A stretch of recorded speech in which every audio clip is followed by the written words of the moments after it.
Well, tonight, Nigel Farage, the former leader of the UK Independence Party, who recently made the case that the same anti-establishment forces behind Brexit will lead to a Donald Trump victory come November.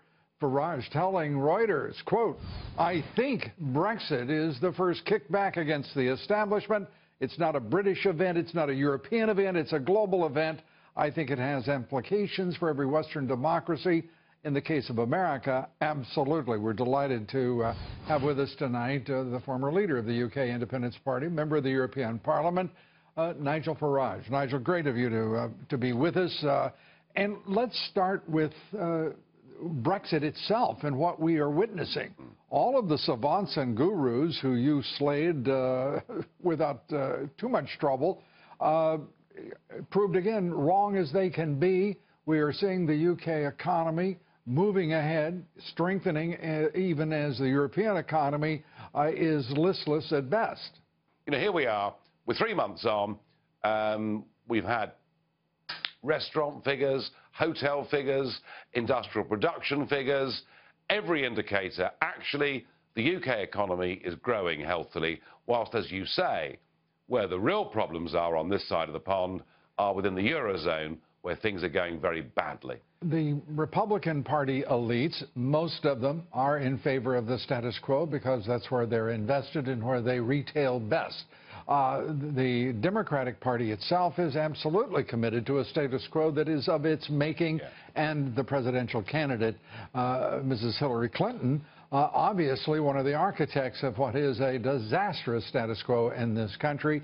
Yet the national liberal media here will deny those frames of reference. They will also try to, to bring criticism of Donald Trump because he dares to point out we've got 94 million Americans not working, that we need to restore prosperity for all Americans. He won't play games with group and identity politics.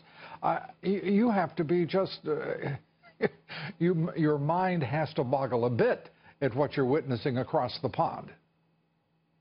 No, not a bit, because what I'm witnessing across the pond is exactly what I saw here during the Brexit referendum. Right. You know, I saw the political class of the big parties backed up by the big multinationals, backed up by predominantly, you know, a so-called liberal media, and the desire that things simply should not change. So actually, I see what's happening in the States very much as a sort of mirror reflection of the kind of thing that happened here a few months ago. And, you know, I tell you this, Project Fear, which is what we were told, you know, that we do very badly if we voted Brexit, Project Fear against Trump's candidacy, I don't think has even begun, because it's perfectly clear to me his campaign has got momentum. He's got the big M now going with him, and you will get dire predictions that awful things will happen to ordinary Americans if Trump becomes president. And I would just say to people, you know, don't listen to the so-called experts. Don't listen to those, the vested interests who are speaking for themselves. Objectively, look at the two candidates that you've got in this election and ask yourself a question. Do you want things to stay exactly as they are, or do you want change?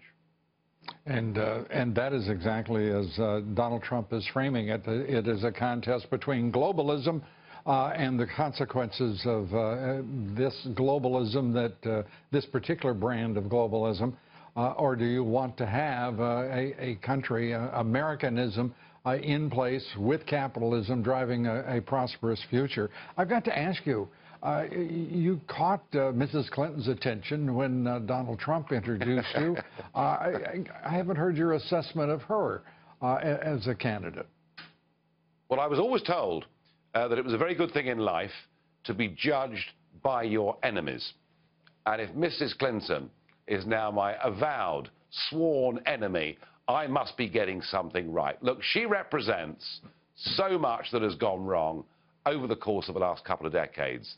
These political elites who work pretty much hand in glove with the giant multinational businesses, where, frankly, the relationships between money and politics are so blurred that in the minds of many people, frankly, it begins to look corrupt. She represents a kind of politics that has seen us, you in the States and us here, meddling endlessly in the Middle East, getting involved in military conflicts in situations about which we have very little knowledge, and frankly, we've made things, I think, quite a lot worse.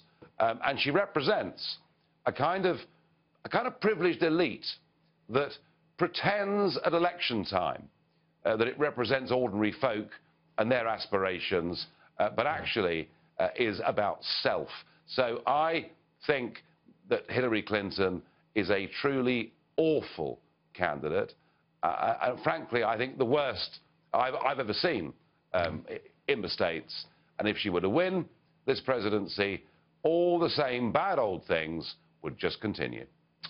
Nigel Farage, thanks for being with us. We appreciate it. We hope you'll join us again here soon.